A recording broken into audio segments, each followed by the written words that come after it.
just to feel welcomed in this room? Was it your true opinion, your heritage, or perhaps that weird hobby you're afraid to mention? We often find ourselves naturally changing our personalities just to fit into the background.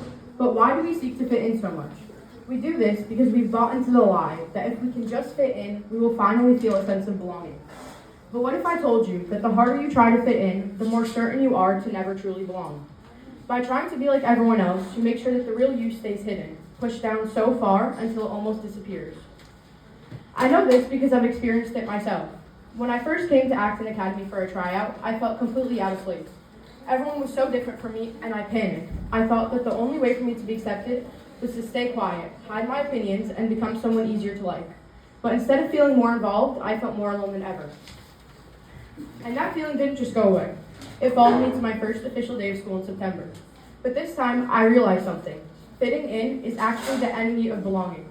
Fitting in means changing who you are, but belonging means being seen for who you are. So I made a choice. I stopped pretending and I started speaking up, showing my personality and letting people see the real me. And that's when everything began to change. Once I dropped the act and showed my true personality, I didn't just find a seat in the room, I found a community. I finally learned that you can't truly belong anywhere unless you have the courage to be seen for who you are.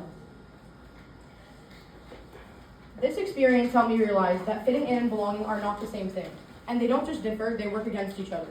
Fitting in means changing yourself to match others, but belonging happens when people accept you for who you really are. When we try so hard to fit in, we build barriers that prevent others from seeing the real person behind us. And if no one sees the real you, how can you ever truly feel known? This story took place in school, but you may find that this same situation happens repeatedly for everyone, whether it is in school, in a workplace, or in any social community that you may be involved in.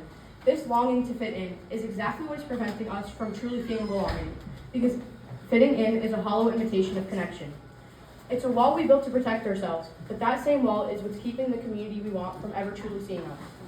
And if no one truly sees us, how can we ever find the courage to be seen? This is why belonging matters so much. Studies show that humans with a weaker sense of belonging are significantly more likely to struggle with their mental health. This means that this isn't just about fitting in socially. It's about our well-being, our confidence, and the way we perceive the world around us. Real belonging begins the moment we stop hiding. When people see the real you, that's when real connection can begin to grow. So my challenge for you is to stop trying so hard to fit in. Instead, have the courage to show your true personality, your ideas, and your voice. When we allow ourselves to be genuine, we permit others to do the same. And that is where true belonging begins.